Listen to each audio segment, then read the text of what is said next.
Price action trading పై అశోక్ దేవనం ప్రియ conduct చేసే webinar కోసం ఈ నెంబర్ కి కాల్ చేయండి. సుమన్ టీవీ ప్రేక్షకులకు నమస్కారం. నేను మీ రేవంత్ చెలమల. మార్కెట్ వీక్లీ రౌండప్కి స్వాగతం. సో ఈ వారం మనకి మార్కెట్లో ఏం జరిగింది అన్న దాని గురించి ఒక బ్రీఫ్ చూసుకుందాము. సో ప్రతి వారం శనివారం రోజు మీ ముందలకి ఈ మార్కెట్ అప్డేట్స్ తోటి వచ్చే ప్రయత్నం చేస్తాను. సో ఈ వారం మనం నిఫ్టీని గమనించినట్లయితే 0.77% హయ్యర్ సైడ్ క్లోజ్ అయింది.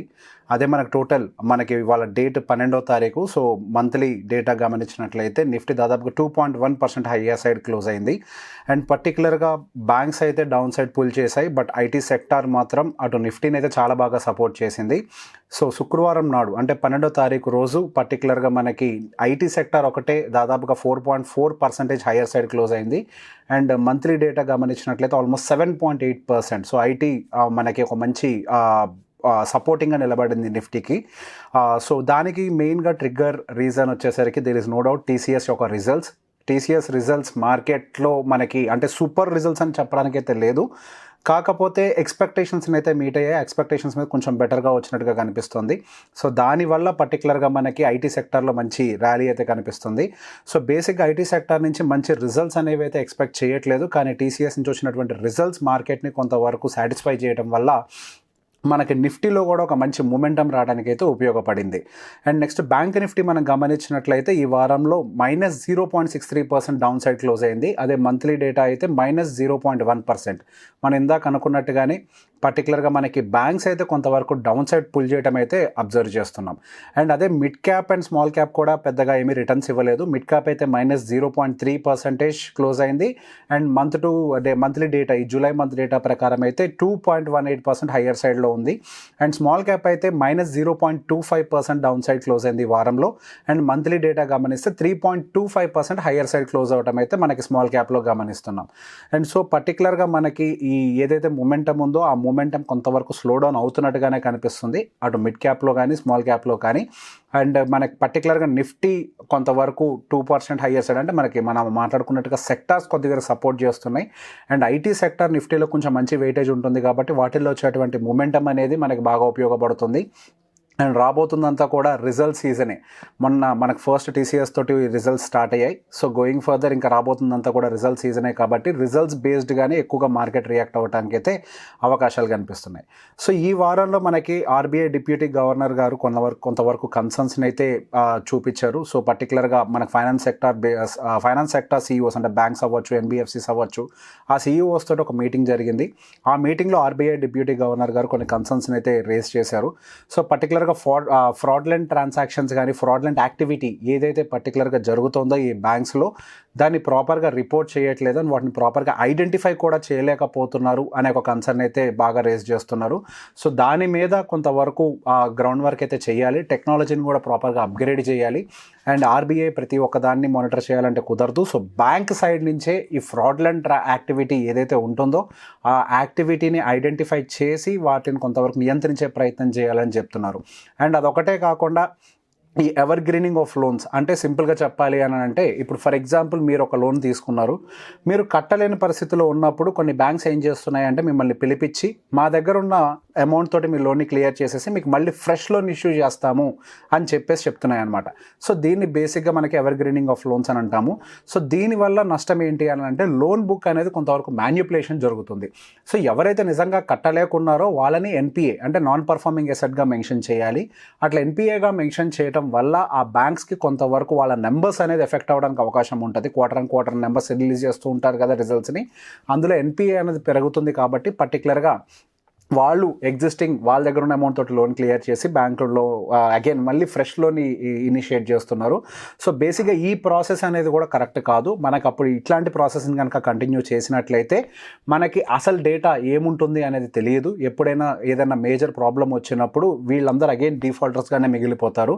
వాళ్ళకి ఆల్రెడీ లోన్ని రీపే చేసే కెపాసిటీ లేకనే మీరు పిలిపించి పనులు చేస్తున్నారు. సో సాధ్యమైనంత వరకు ఇట్లాంటి ప్రొసీజర్స్ని కూడా బ్యాంక్స్ ఆపేయాలి అని చెప్పేసి అంటున్నాయి. సో మీరు గమనిస్తే పర్టికులర్గా బ్యాంక్ సైడ్స్ మనకి కొంతవరకు నెగిటివ్ న్యూస్ అయితే ఎక్కువగా ఫ్లో అవుతుంది. సో గోయింగ్ ఫర్దర్ వాటి యొక్క రిజల్ట్స్ కూడా రాబోతున్నాయి. బ్యాంక్ యొక్క నెంబర్స్ ఎలా పోస్ట్ చేస్తాయి అనేది కూడా మనం కొంచెం కీన్గానే అబ్జర్వ్ చేయాలి. అదే డ్రైవ్ చేయబోతుంది నెక్స్ట్ అయితే. అండ్ దాంతోపాటుగా ఎన్ఎస్సి సైడ్ నుంచి ఇంకొక ఇంపార్టెంట్ అప్డేట్ అయితే వచ్చింది. అండ్ పర్టికులర్గా ఎన్ఎస్సి మనకి ఎవరైతే ఎఫ్ఎన్ఓ ట్రేడింగ్ చేస్తుంటారో అది ఇంట్రాడే ట్రేడర్స్ అయి ఉండొచ్చు, లేకపోతే పర్టికులర్గా ఆప్షన్ సెల్లర్స్ అయి ఉండొచ్చు. వీళ్ళ కోసం మార్జిన్ ఫెసిలిటీ అంటే కొలెట్రాల్ పెట్టుకొని మార్జిన్ ఫెసిలిటీని ప్రొవైడ్ చేస్తూ ఉంటుంది. సో ఎన్ఎస్సిలో ఏవైతే స్టాక్స్ ఉంటాయో మెజారిటీ ఆఫ్ ద స్టాక్స్ అన్నీ కూడా మార్జిన్ ఫెసిలిటీకి ఎనేబుల్డ్గానే ఉండేవి ఇంత ముందు వరకు. సో బేసిక్గా ఇక మీదట మేము ఆ మార్జిన్ ఫెసిలిటీ పర్టికులర్గా స్టాక్స్ని తగ్గించాలనుకుంటున్నాం. దాదాపుగా 1000 స్టాక్స్ని ఆ మార్జిన్ ఫెసిలిటీ ఇచ్చే వాటిల్లో నుంచి తొలగించాలి అనుకుంటున్నామని చెప్పి ఎన్ఎస్సి ఒక అప్డేట్ అయితే ఇచ్చింది. ఒక రకంగా దీనివల్ల మనకి ఈ ట్రేడింగ్ యాక్టివిటీ కూడా ఎఫెక్ట్ అవ్వడానికి అయితే ఎక్కువ అవకాశాలు కనిపిస్తున్నాయి.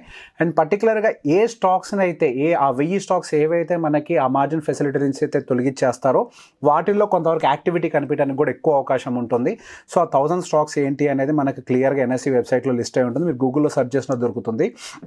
సో సహజంగా ఆ ట్రేడర్స్ అందరూ కొన్ని స్టాక్స్ను కొని వాటిని ప్లెడ్జింగ్ పెట్టి తర్వాత వచ్చిన మార్జిన్తో ట్రేడింగ్ చేస్తూ ఉంటారు. సో దాని ద్వారా వాళ్ళకి డబుల్ బెనిఫిట్. అంటే ఒకవేళ స్టాక్స్ కనుక అప్సైడ్ మూవ్ అయితే అందులో ప్రాఫిట్ వస్తూ ఉంటుంది, అలానే ఆ మార్జిన్తో ట్రేడింగ్ వల్ల దీంట్లో కూడా లాభాలు వస్తూ ఉంటాయి. కాబట్టి వాళ్ళు అవి కొని ఇవి చేస్తూ ఉంటారు ట్రేడింగ్ అనేది. ఇప్పుడు ఆ ఫెసిలిటీ తీసేయడం వల్ల ఆ స్టాక్స్లో కొంతవరకు సెల్లింగ్ రావడానికి కూడా అవకాశం అయితే ఉంది. సో సహజంగా ఎవరైతే మార్జిన్ ఫెసిలిటీని ఎక్కువ వాడుతూ ఉంటారో డెఫినెట్గా వాళ్ళందరూ ఆ స్టాక్స్ని ఆఫ్లోడ్ చేయడానికి అయితే ట్రై చేస్తారు అన్నట్టుగానే కనిపిస్తుంది.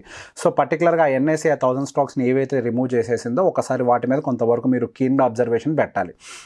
అండ్ దాంతోపాటుగా లాట్ సైజ్ని పెంచాలి అని చెప్పేసి రీసెంట్గా మనకి న్యూస్లో కూడా వింటూనే ఉన్నాం. ఎఫ్ఎన్ఓ ట్రేడింగ్కి సంబంధించి అయి ఉండొచ్చు, ఫ్యూచర్స్కి సంబంధించి అయి ఉండొచ్చు. లాట్ సైజ్ అనేది 20 నుంచి 30 లక్షలకి తీసుకెళ్ళాలి అని చెప్పేసి క్లియర్గా చెప్తున్నారు. సో బేసిక్గా దీన్ని ఒకసారి మనం క్లీన్గా అబ్జర్వ్ చేసుకునే ప్రయత్నం చేద్దాం. సో బేసిక్గా మనకి as of now bank Nifty 15 lot size తోటి ఉంది. సో ఇంటూ 53,000 ఏదైతే మనకి టోటల్ వాల్యూ అయితే ఉందో సుమారుగా అది 5 lakhs 6 lakhs 7 lakhs వస్తుంది అనమాట. సమ్వేర్ అరౌండ్ 8 lakhs అనుకుంటా, సమ్వేర్ అరౌండ్. సో బేసిక్గా ఆ టోటల్ వాల్యూని 20 to 30 lakhsకి తీసుకువెళ్ళాలి అనేది ప్రపోజల్. సో దీనివల్ల జరిగేది ఏంటి అని అంటే ఫ్యూచర్స్లో ఎవరైనా బయింగ్ ఆర్ సెల్లింగ్ చేస్తున్నట్లయితే ఇప్పుడు 1,50,000 ఎంతైతే ఖర్చు పెడుతున్నారో అది ఆల్మోస్ట్ ఇప్పుడు ఇది 20 to 30 ఆ lakhs జోన్లోకి ఎంటర్ అవుతుంది అంటే ఆల్మోస్ట్ ఇంటూ 2 or 3 times పెరుగుతుంది. కాబట్టి ఫ్యూచర్స్ యొక్క ప్రైసింగ్ కూడా 2 or 3 times పెరుగుతుంది. సో లాట్ సైజ్ అనేది ఇంక్రీజ్ చేయడం వల్ల మనకి ఫ్యూచర్స్ కొనాలి అని అంటే మనకి ఆ ప్రీమియం ప్రైస్ అనేది పెరుగుతుంది. అండ్ అలానే ఆప్షన్ సెల్లింగ్కి అయి ఉండొచ్చు, ఆప్షన్ బయింగ్కి అయి ఉండొచ్చు. ఇది కూడా ఇందులో కూడా మనకి ఇంపాక్ట్ కనిపిస్తుంది. సో బేసిక్ ఇది స్టాక్ ఆప్షన్స్ వరకే పరిమితం చేస్తారా లేదా ఇండెక్స్కి కూడా తీసుకొస్తారా అంటే నిఫ్టీ బ్యాంక్ నిఫ్టీకి కూడా తీసుకొస్తారా అనే ఒక విషయాన్ని అయితే మనం అబ్జర్వ్ చేయాలి. సో బేసిక్గా సెబీ ఈ గ్రౌండ్స్ మీద చాలా ఎక్కువగా వర్క్ చేస్తుంది. దానికి గల మేజర్ రీజన్ మనకి ఎప్పుడైతే కొంతవరకు మనీ రిక్వైర్మెంట్ ఎక్కువ అవుతుందో సో చిన్న చిన్న రీటైలర్స్ అందరూ తప్పుకుంటారు ఆప్షన్స్ ట్రేడింగ్ నుంచి. సో ఇప్పటి వరకు ఎవరైతే ఒక్కొక్క లాట్స్తో ట్రేడ్ చేస్తున్నారో ఇక మీదట వాళ్ళకి ఆ మార్జిన్ సరిపోదు కాబట్టి కొంతమంది తప్పుకుంటారు అనేది పర్టికులర్గా సెబీ ఒక ఉద్దేశం. And so going further we have to wait. బేసిక్గా దీని మీద ఒక కన్సల్టేషన్ పేపర్ రావాలి, ఆ తర్వాతనే మనకి ఆర్డర్ అనేది ఫైనల్గా ఇష్యూ అవుతుంది. సో ఇప్పటి వరకు మాత్రం మనకి ఎఫ్ఎన్ఓ ట్రేడింగ్ మీద కొంతవరకు గట్టి నియంత్రణ తీసుకొచ్చే ప్రయత్నం అయితే మనకి సెబీ సైడ్ నుంచి అయితే కనిపిస్తూనే ఉంది. అండ్ దాంతోపాటుగా ఎక్స్పైరీ రిలేటెడ్గా కూడా మనం ఎంత ముందుగా మాట్లాడుకున్నాం. ఎక్స్పైరీస్ని కూడా ఇప్పుడు ఎన్నైతే ఎక్స్పైరీస్ ఎవ్రీడే ఎక్స్పైరీ ఎలా అయితే మార్కెట్లో ఉందో ఇక మీదట అలా ఉండకూడదు. ఒక ఎక్స్చేంజ్కి అంటే ఇప్పుడు ఎన్ఎస్సిలో ఫర్ ఎగ్జాంపుల్ మనకి Fin Nifty, mid cap Nifty, bank Nifty, Nifty 50 ఇట్లా ఎన్ని ఎక్స్పైరీస్ ఉన్నాయి కదా, అన్ని కాదు వారానికి ఒక ఎక్స్పైరీ మాత్రమే రన్ అవ్వాలి అనే విధంగా కూడా కొంతవరకు గ్రౌండ్ వర్క్ చేస్తున్నారు. సో బీఎస్సీ సైడ్ నుంచి ఒక ఎక్స్పైరీ రన్ అవ్వచ్చు, ఎన్ఎస్సీ సైడ్ నుంచి ఒక ఎక్స్పైరీ రన్ అవ్వచ్చు. సో ఒకప్పుడు మనం గమనించినట్లయితే ఎన్ఎస్సీలో కేవలం మనకి నిఫ్టీ అండ్ బ్యాంక్ నిఫ్టీ ఎక్స్పైరీలు మాత్రమే ఉండేవి. ఎఫ్ఎన్ఓలో అది కేవలం గురువారం ఒక్కరోజే నడిచేది. అప్పటి వరకు కొద్ది పెద్ద ప్రాబ్లం లేదు. ఎప్పుడైతే డైలీ ఎక్స్పైరీ వచ్చిందో దానివల్ల చాలా మటుకు స్పెక్యులేషన్ అనేది పెరిగింది. సో ఆ స్పెక్యులేషన్ని కంట్రోల్ డౌన్ చేయడం కోసం అని చెప్పేసి డైలీ ఎక్స్పైరీ ప్రొసీజర్ని కూడా కొంతవరకు సడలించే ప్రయత్నం చేస్తుంది మనకి ఆ సెబీ కూడా. అండ్ దాంతోపాటుగా మనకి ఇంకొక ఇంపార్టెంట్ న్యూస్ ఏంటి అంటే ఎఫ్ఎంసీజీ సెక్టార్కి సంబంధించి ఒక రకంగా పాజిటివ్ న్యూస్ వచ్చింది. సో మనకి ఐఎండీ నుంచి ఒక రెయిన్ఫాల్ అప్డేట్ అయితే వచ్చింది. So when compare to the previous years మనకి 1% యావరేజ్ రెయిన్ఫాల్ అనేది ఎక్కువగా నమోదవుతుంది. సో బేసిక్ ఇట్లా రెయిన్ఫాల్స్ అనేవి ఎక్కువగా నమోదు అయితే మనకి ఎఫ్ఎంసీజీ సెక్టార్ అనేది కొంతవరకు మంచి ర్యాలీ అవ్వడానికి స్కోప్ దొరుకుతుంది. అండ్ అలానే రూరల్ ఎకానమీ కూడా బూస్ట్ అవ్వడానికి మంచి అవకాశాలు దొరుకుతాయి. అండ్ ఈ ఎఫ్ఎంసీజీ సెక్టార్కి సంబంధించి ఒక రెయిన్ఫాల్ అనేది ఒకటి పక్కకు పెడితే అండ్ రాబోతున్న రోజుల్లో మనకి పర్టికులర్గా బడ్జెట్ మనకి 23వ తారీఖు జూలైలో రాబోతుంది. అండ్ అప్పుడు కనుక పర్టికులర్గా ఇన్కమ్ ట్యాక్స్ స్లాబ్స్ మీద ఏదైనా ప్రభుత్వం వర్కౌట్ చేసినట్లయితే అది కూడా ఒక రకంగా రూరల్ ఎకానమీని బాగా బూస్ట్ చేస్తుంది. సో అది కూడా మనకి అగైన్ ఎఫ్ఎంసీజీ సెక్టార్ని బూస్ట్ చేయడానికి అయితే డెఫినెట్గా మంచి అడ్వాంటేజ్గా అనేది కనిపిస్తుంది. సో బేసిక్ ఎఫ్ఎంసీజీ సెక్టర్ రానున్న రోజుల్లో మంచి ఫోకస్లో ఉండడానికి అయితే అవకాశం కనిపిస్తుంది. అండ్ దాంతోపాటుగా మనకి ఈ వారం యూఎస్ ఇన్ఫ్లేషన్ డేటా అనేది వచ్చింది. సో యూఎస్ ఇన్ఫ్లేషన్ డేటా అనేది మార్కెట్ ఎక్స్పెక్టేషన్స్ అండ్ ప్రీవియస్తో కంపేర్ చేసినా కానీ కంపారిటివ్లీ ఒక పాయింట్ తక్కువగానే వచ్చింది. సో బేసిక్గా మనకి రీసెంట్గా యూఎస్ ఇన్ఫ్లేషన్కి సంబంధించి అయితే న్యూస్ని బాగా ఎక్కువగానే ట్రాక్ చేస్తున్నాం. ఎందుకనంటే దాని బేసిస్ మీదనే మనకి ఫెడ్ ఇంట్రెస్ట్ రేట్ కట్ అనేది డిసైడ్ అయ్యి ఉంటుంది. సో మనకి యూఎస్ ఇన్ఫ్లేషన్ అనేది స్టడీగా ఉంటే మనకి ఫెడ్ ఇంట్రెస్ట్ రేట్ కట్ రాబోతున్నటువంటి సెప్టెంబర్లో ఉండడానికి ఎక్కువ అవకాశాలు ఉంటాయి. సో సెప్టెంబర్లో మన కనుక ఫెడ్ ఇంట్రెస్ట్ రేట్ కనుక జరిగాయి అని అంటే ఎకానమీ మంచిగా బూస్ట్ అవడానికి అవకాశం ఉంటుంది. సో స్టాక్ మార్కెట్ కూడా స్టేబుల్గా ఉంటుంది అనేది ఒక ఎక్స్పెక్టేషన్ ఉంది. సో మనం రీసెంట్గా ఈ వారంలో గమనించినట్లయితే యుఎస్ ఫెడ్ చైర్మన్ పలు రకరకాల సమావేశాల్లో ఆయన ప్రజెంటేషన్ అయితే ఇచ్చారు. యుఎస్ సెనేట్లో కూడా ఆయన ప్రజెంటేషన్ ఇచ్చారు. సో బేసిక్గా ఆయన చెప్తున్న దాని ప్రకారం కూడా మనకి ఫెడ్ ఇంట్రెస్ట్ రేట్ కట్స్ చేయాలి అని అంటే ఇన్ఫ్లేషన్ మనకి ఫెడ్ కంఫర్ట్ జోన్లోకి రావాల్సిన అవసరం లేదు. అక్కడికి వస్తుంది అనే నమ్మకం ఉన్నా చాలు ఫెడ్ అనేది ఇంట్రెస్ట్ రేట్ కట్స్ అనేవి మొదలు పెడతాయి అని చెప్పేసి చెప్తుంది.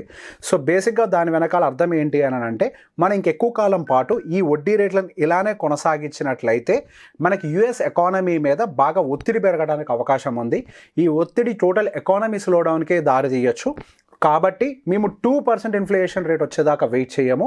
అది వస్తుంది అని నమ్మకం మాకు కుదిరినా కానీ మేము ఇంట్రెస్ట్ రేట్ కట్స్కి అయితే ప్రిపేర్ అయిపోతాము అని ఒక మాట అయితే చెప్తున్నారు. సో ఈ మాటల్ని బట్టి మనకు అర్థం చేసుకోవాల్సింది రాబోతున్నటువంటి సెప్టెంబర్ ఎఫ్ఓఎంసీ మీటింగ్లో ఫెడ్ ఏమైనా ఇంట్రెస్ట్ రేట్ కట్స్ ఒక 25 బేసిస్ పాయింట్ వరకు చేయొచ్చు అనే ఎక్స్పెక్టేషన్ అయితే దాదాపుగా 80 to 90% అయితే రీచ్ అయింది. సో గోయింగ్ ఫర్దర్ ఈ ఫెడ్ ఇంట్రెస్ట్ రేట్ కట్స్కి సంబంధించిన న్యూస్ని మనం చాలా డీప్గా ఫాలోఅప్ చేయాలి. ఈ ఫెడ్ ఇంట్రెస్ట్ రేట్ కట్ కనుక చేసింది అని అంటే సహజంగా ఫస్ట్ బెనిఫిట్ అయ్యేది మాత్రం ఐటీ సెక్టర్. అండ్ అవెవర్ మనం గత కొన్నాళ్ళుగా చూస్తున్నట్లయితే ఐటీ సెక్టర్ మంచిగా ర్యాలీ అవుతుంది. ఇన్ఫ్యాక్ట్ అసలు ఇప్పుడు నిఫ్టీని సెన్సెక్స్ని వీటన్నిటిని కూడా స్టేబుల్గా నిలబెడుతుంది కూడా ఐటీ సెక్టారే. సో ఈ ఫెడ్ ఇంట్రెస్ట్ రేట్ కట్ అనేది అగైన్ ఒక యాడెడ్ బూస్టింగ్ అడ్వాంటేజ్గా మారడానికి అయితే అవకాశం కనిపిస్తుంది. ఈ బేసిక్గా మనకి యూఎస్ ఇన్ఫ్లేషన్ డేటా అనేది బయటకు వచ్చిన తర్వాత పర్టికులర్గా గురువారం రోజు రాత్రి మనకి అటు యూఎస్ స్టాక్స్లో అయితే విపరీతమైన ప్రాఫిట్ బుకింగ్ అయితే మనం గమనించాము. మేబీ ఇది ఒక రకంగా చెప్పాలి అంటే by on rumour and cell on news అన్న కాన్సెప్ట్ లాగా ఉంది. సో బేసిక్గా ఇంట్రెస్ట్ రేట్ కట్స్ జరుగుతాయి ఇక మీదట అన్న ఒక కాన్ఫిడెన్స్ తోటి గత కొన్నాళ్ళ పాటు మనకి అటు యుఎస్ మార్కెట్స్ కూడా ఆల్ టైమ్ హైస్ని బ్రేక్ చేసుకుంటూనే వెళ్ళిపోతున్నాయి. సో బేసిక్గా ఇప్పుడు మనకి క్లియర్గా మనకి యుఎస్ ఇంట్రెస్ట్ రేట్ కట్స్ జరగచ్చు అనే క్లారిటీ వచ్చిన తర్వాత ప్రాపర్గా ప్రాఫిట్ బుకింగ్లోకి అయితే మార్కెట్ ఎంటర్ అయినట్టుగా అంటే అటు యుఎస్ మార్కెట్స్ అయితే ప్రాఫిట్ బుకింగ్లోకి ఎంటర్ అయినట్టుగా కనిపిస్తుంది. సో మనం పోను ఈ యుఎస్ మార్కెట్స్ని అయితే కొద్దిగా కీన్గానే అబ్జర్వ్ చేయాలి. వాళ్ళు నిజంగానే ఆ సెలాన్ ఆ న్యూస్ అన్న పద్ధతిని కనుక ఫాలో అయినట్లయితే మనకి యూఎస్ ఇంట్రెస్ట్ రేట్ కట్స్ అనేవి యూఎస్ మార్కెట్లో పెద్దగా హెల్ప్ఫుల్గా కనిపించకపోవచ్చు. బట్ ఇండియన్ ఐటీ సెక్టర్లో మాత్రం కొంతవరకు బూమ్ రావడానికి అయితే మేబీ దానివల్ల ఏమైనా అవకాశం ఉండొచ్చేమో అని దాన్ని కొంతవరకు గమనిస్తూ ఉండాలి. సో గోయింగ్ ఫర్దర్ మార్కెట్స్ అయితే ఎక్కువ రాబోతున్నటువంటి నెంబర్స్నే గమనిస్తాయి. ఇక మీదట యుఫోరియా అయితే లేదు. జూలై 23వ తారీఖు అయితే రాబోతోంది. ఇంకొక హార్డ్లీ 10 days మాత్రమే ఉంది. జూలై 23వ తారీఖు రాబోతున్నటువంటి బడ్జెట్ సమావేశాలను దృష్టిలో పెట్టుకొని మార్కెట్ రియాక్షన్స్ కొంత ఉంటాయి. అండ్ దాంతోపాటుగా ఇప్పుడు మార్కెట్లో మనకి నెంబర్స్ అయితే పోస్ట్ అవుతూ ఉంటాయి, కంపెనీస్ యొక్క నెంబర్స్. సో బేసిక్గా కంపెనీ యొక్క నెంబర్స్ ఇప్పుడు జరిగినటువంటి ర్యాలీ తోటి ఇన్లైన్గా రాకపోతే మళ్ళీ కొంతవరకు ప్రాఫిట్ బుకింగ్స్ ఉండడానికి అయితే అవకాశం ఉంటుంది. అది సహజంగా ఫండమెంటల్గా జరిగేటువంటి యాక్టివిటీయే.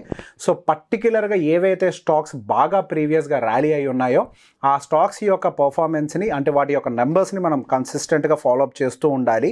వాటిలో కొంచెం డిక్లైన్ ఉన్నా లేకపోతే ఎక్స్పెక్టేషన్స్ని మీట్ కాకపోయినా కానీ డెఫినెట్గా మనకు కొంత ప్రాఫిట్ బుకింగ్ రావడానికి అయితే అటు మిడ్ అండ్ స్మాల్ క్యాప్లో కూడా అవకాశాలు కనిపిస్తూ ఉన్నాయి. సో బేసిక్గా మళ్ళీ మనకు నెక్స్ట్ అప్కమింగ్ వీక్లో ఎటువంటి యాక్టివిటీ జరగబోతోంది అని చెప్పి మనం నెక్స్ట్ వచ్చే శనివారం రోజు మనం మళ్ళీ కూర్చొని డిస్కస్ చేసుకుందాం. సో ఇటువంటి న్యూస్ కోసం కంటిన్యూస్గా ఫాలో అవుతుండండి. Thank you very much. Suman టీవీలో మీ పర్సనల్ అండ్ బిజినెస్ ప్రమోషన్స్ కోసం కింది నెంబర్కి కాంటాక్ట్ చేయండి.